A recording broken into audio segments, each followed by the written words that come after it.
The perfect match. It was a typical evening of swiping through Tinder, but something about this profile stood out. The person was stunning, charming, well-traveled, and with interests that mirrored my own. After a few exchanged messages, we decided to meet up for coffee. Their messages had been perfectly engaging, and their photos exuded a warm, genuine smile. Everything seemed too good to be true. The day of the date arrived, and as soon as I saw them in person, my initial impression was confirmed. They were just as captivating as their profile suggested. We hit it off immediately, our conversation flowing effortlessly. They were attentive, kind, and attentive, making me feel as though I had known them for years. It felt like a fairy tale date, with the kind of connection that you read about in novels. As the evening wound down and the time came to part ways, they walked me to my car. We exchanged a few more laughs and a promise to meet again soon.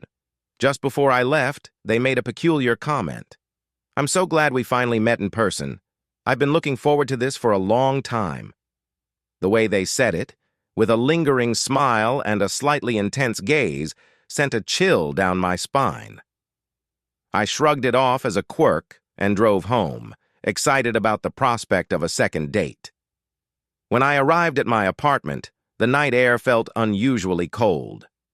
I walked up to my door, my mind still on the date, when I noticed something odd, a small envelope resting on my doorstep.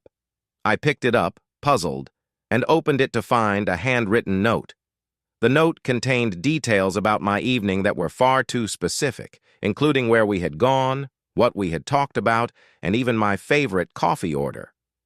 But what made the note truly unsettling was the personal information it included, details about my life that I had never shared with anyone, not even on my Tinder profile. The message on the note was simple but chilling. "I'm glad we finally met. I've enjoyed learning all about you." My heart raced as I read the note again, trying to make sense of it. I quickly checked my apartment, locked all the doors, and pulled the curtains tight. The excitement of the evening had turned to dread, and I couldn't shake the feeling that something was terribly wrong. The next day, I tried reaching out to the person I had met, but their profile had vanished from Tinder. I searched for their social media accounts, but there were no traces of them anywhere online. It was as if they had never existed. The more I thought about it, the more I realized that their seemingly perfect profile and charming demeanor had masked something far more sinister. The note remained a chilling reminder of that night, a night that started with the promise of something wonderful, but ended with the unsettling realization that I had been watched and studied long before our date. The experience left me questioning the intentions of those who seemed too perfect, a lesson learned in the most unsettling of ways.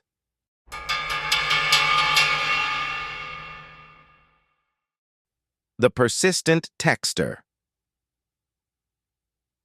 After a brief chat with a guy I matched with on Tinder, I decided that we weren't a good fit. I was polite but firm in ending the conversation, hoping it would be the end of it. However, the messages didn't stop. He continued to text me, and soon enough I began receiving calls and messages through different social media platforms. Despite blocking him on every app and number I could think of, he managed to find new ways to reach out, always with a friendly but increasingly invasive tone. Initially, I thought it was just harmless persistence. Maybe he was just disappointed, I thought. But soon his messages began to feel more intrusive. He asked about my daily routine, my work hours, and even inquired about my friends. I tried to ignore him, hoping that eventually he'd get the hint. But he didn't. The situation escalated one evening when I received a message that made my blood run cold. It included a photo of my house taken from outside. My heart raced as I stared at the image. It was clear and detailed, showing my front porch and the street in front of my home. Along with the photo, there was a chilling message. "I just wanted to see if you're home." I felt a surge of panic. I immediately checked all the doors and windows in my house, making sure everything was locked. I called the police, providing them with the details of the messages and the photo. They advised me to be cautious and to keep them updated if I received any more communications. That night, I was on edge. Every creak and shadow made me jump. I felt like I was constantly being watched.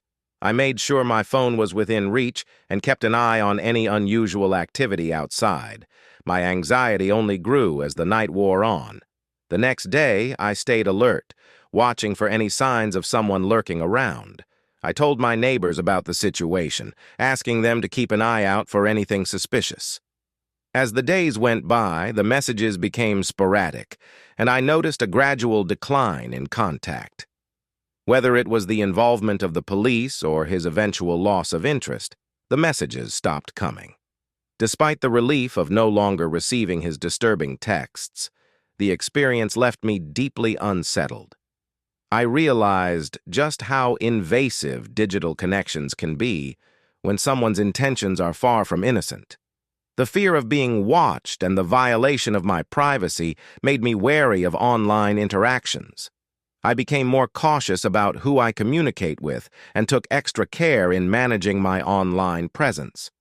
The ordeal served as a stark reminder of the potential dangers of online dating and the importance of protecting one's personal information. While I eventually moved on, the experience left a lasting impact, making me more vigilant and cautious in both my online and offline interactions. The unknown address.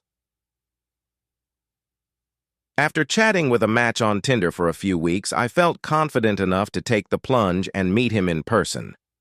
Our conversations had been engaging and seemingly genuine, so I was looking forward to seeing if the connection we had online would translate into real life.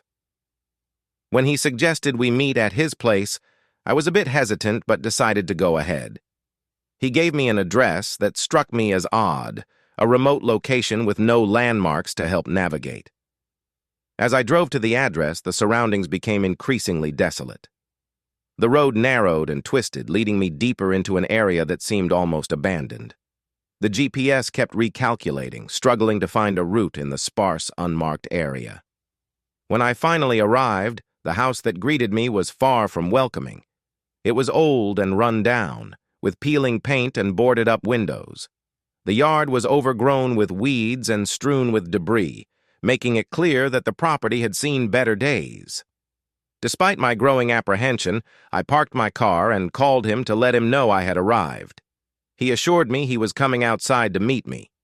I waited by the door, trying to shake off the unsettling feeling that had settled over me. The house had an excessive number of security cameras, their lenses glinting ominously in the dim light. They were positioned at odd angles, as if designed to capture every movement around the property. When he finally emerged, he appeared calm and friendly. He greeted me with a warm smile and a polite demeanor, but something about him felt off. His eyes seemed to dart around nervously, avoiding direct contact. I tried to ignore my growing discomfort as we chatted briefly outside. He motioned for me to come in, but the eerie atmosphere of the house and the invasive presence of the cameras made me hesitate. Unable to shake the feeling that something was wrong, I decided to cut the meeting short. I told him I had to leave and thanked him for his time. As I walked back to my car, I glanced back at the house. My heart skipped a beat when I saw him standing at the window, watching me. The curtains were slightly parted, and his eyes were fixed intently on me, creating a chilling sense of being observed. I hurriedly got into my car and drove away, my hands trembling on the steering wheel. I didn't look back, but I could still feel the weight of his gaze on me. Once I was on a safer road, I called a close friend to explain the situation and ensure they knew my whereabouts. I stayed in constant contact with them until I reached home. Later that night, I couldn't shake the image of him watching me from the window. It haunted me, and I decided to report the unsettling experience to the local authorities. They took down my details and assured me they would keep an eye on the area, though they didn't find any immediate concerns. The incident left me feeling shaken and cautious. It was a stark reminder of the risks involved in meeting people from online platforms. Trusting one's instincts and prioritizing personal safety are crucial, especially when faced with unfamiliar situations. The experience made me more aware of the potential dangers lurking behind seemingly innocent encounters and reinforced the importance of taking precautions when venturing into the unknown.